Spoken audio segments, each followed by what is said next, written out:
Hello, my name is Lindsay Odom, and I'll be talking about transforming spaces with Chinoiserie and creating a room for or a king. This is a vase that I picked. This vase is called Vase with a Cover, made by St. Cloud Factory.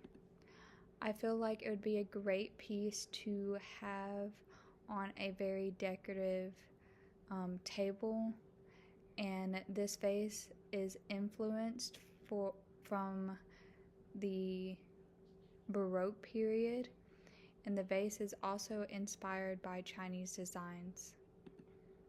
You can tell that this vase is influenced by Chinese designs by the features of the motifs, because it is a landmark for traditional Chinese motifs, such as lotus flowers that you can see up close on the vase, and also other nature-inspired designs like vines and things that you can see wrapping around the vase.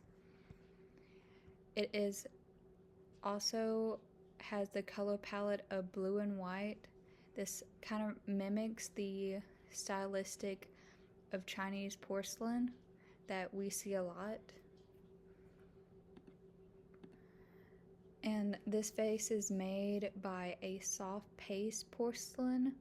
It's to replicate it even more, to show that it has fine qualities like the Chinese porcelain, but not actually the way that Chinese porcelain is actually made. By stylizing these elements, St. Cloud Factory helps this piece to adapt to fit into European taste of this time period, but this also could lead to losing the representation of motifs on this vase, because it's becoming too cluttered, and instead of just being simple and just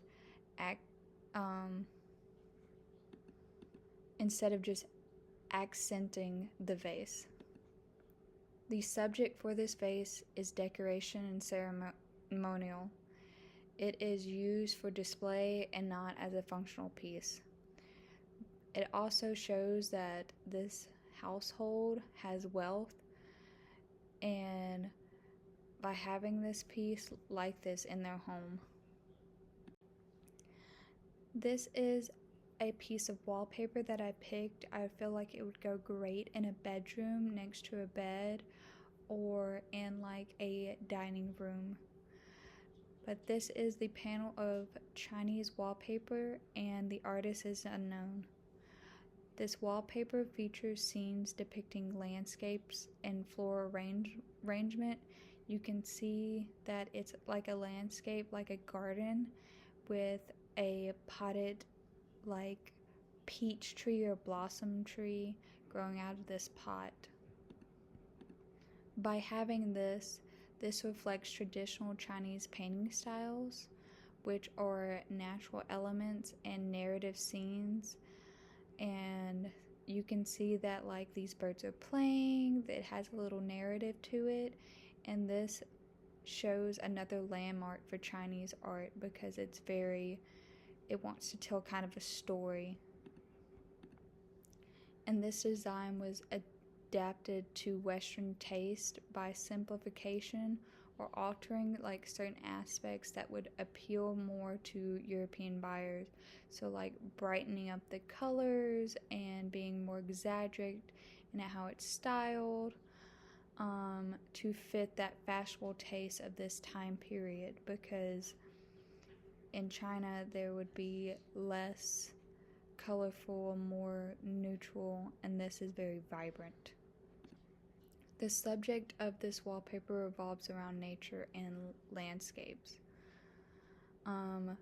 By this shows a glimpse into Chinese culture, showing like still with the nature and the landscape.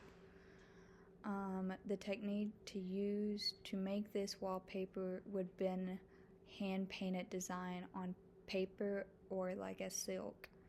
So this would show a very high craftsmanship from this artist.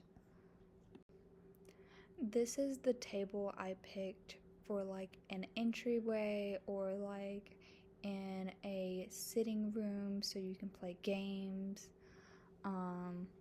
But this is the card table by Gilles Gurdon.